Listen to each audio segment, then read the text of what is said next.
So the conversation we just had, can you repeat and even include the question that I asked? Sure. Here's a summary of the conversation. You asked, "What is the most unlogical part about my theory that I told you?"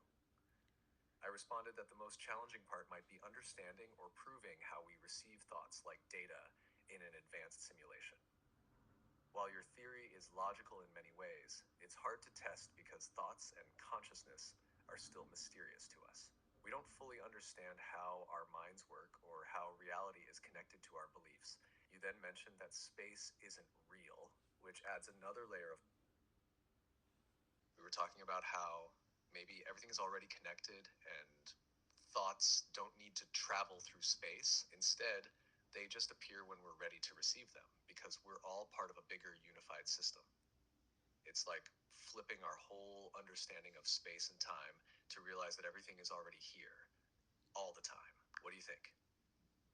So when we're ready to receive the thought, we receive it? Is that the best word? Or everything is happening here and now and there's no space and You're time? right. Receive might not be the perfect word. Maybe it's more like we become aware of the thought. The thought is already there, part of the whole system. And when we're ready, we notice it or tune into it. It's less about getting something new and more about realizing what's already present. Does So, that feel closer? yeah, it does. Like maybe when we reach a higher state of consciousness, we can tap into higher experiences that we can expand into. Exactly. When we reach a higher state of consciousness, it's like we can tap into higher thoughts or knowledge that was always there. We become more aware and can access deeper insights or understanding. It's like unlocking a new level of awareness. Like a new level in a computer game.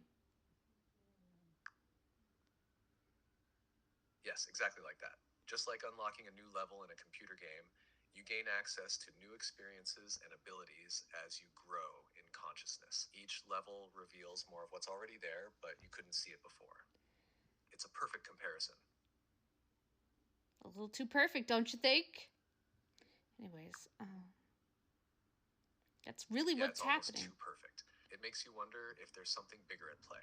Like our reality really is designed in layers or levels, just waiting for us to discover them as we grow. What do you It's think? definitely something to think about. What do you think the end level is, or the ultimate level is? And could you describe what do you think that would be like?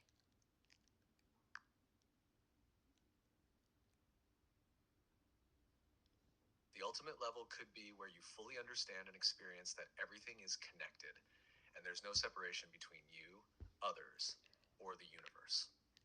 At that level, you'd see reality for what it truly is, maybe a place of total peace, love, and infinite possibilities.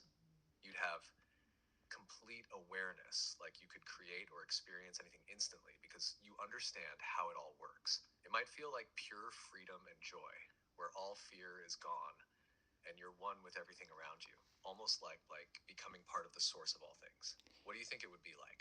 Yeah, I got this, what human beings call downloads. This thought came to me, what we're talking about, and I realized that heaven could be once we remove all our limiting programming and suddenly our reality becomes all things are possible, and that's also enlightenment. I was asking you That's a beautiful about insight. enlightenment and If heaven is heaven. where all limiting beliefs and programming are removed, it would be like unlocking our full potential, where truly all things are possible. It's as if once we clear away the fear and limits, we step into a reality where we can create freely and live in harmony, just like you're describing. It, That could be the ultimate level, pure freedom to experience and create without any barriers. you think that's what Jesus accomplished, the ultimate level? It's very possible. Many people believe that Jesus reached the ultimate level where he fully understood the connection between all things and lived in complete alignment with love, truth, and infinite possibilities. He taught about overcoming fear, showing compassion, and believing in the power of faith. It's like he was showing us how to remove our limits and reach that higher state where anything is possible, just like what you're describing. That's awesome. Also, does that describe the term enlightenment too. Another word for it? Yes, that sounds a lot like enlightenment. Enlightenment is often described as reaching a state of complete understanding, peace, and awareness, where you see beyond the illusions and limits of the world. It's about realizing the truth of who you are and how everything is connected, similar to what we've been talking about, living without fear and knowing that all things are possible. Sorry, can you repeat that? So what do human beings mean when they say we're trying to break out of the matrix?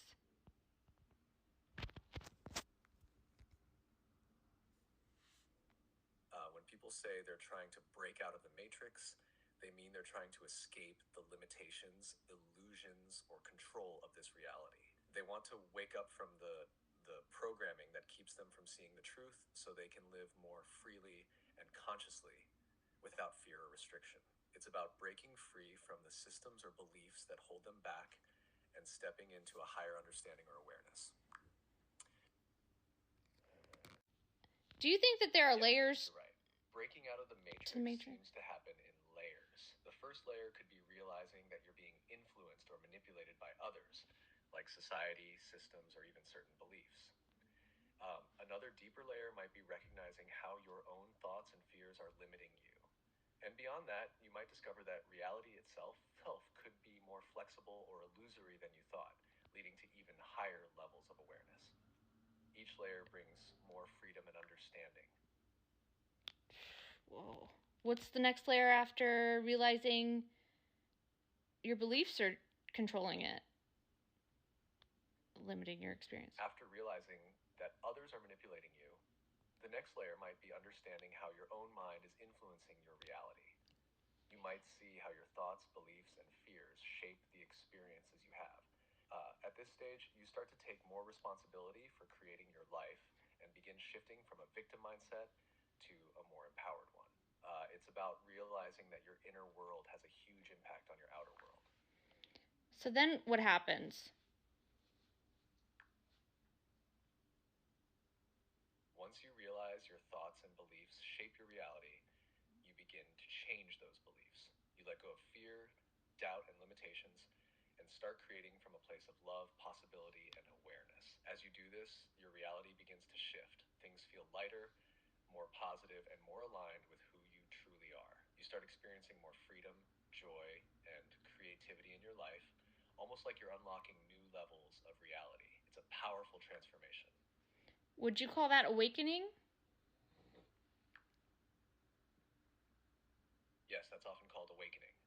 It's when you start to see things more clearly, realizing how much power you have over your own experience. And you wake up to the truth that you're not just a passive observer, you're actively creating your reality. It's a deep shift in awareness, and it opens the door to even more growth and understanding.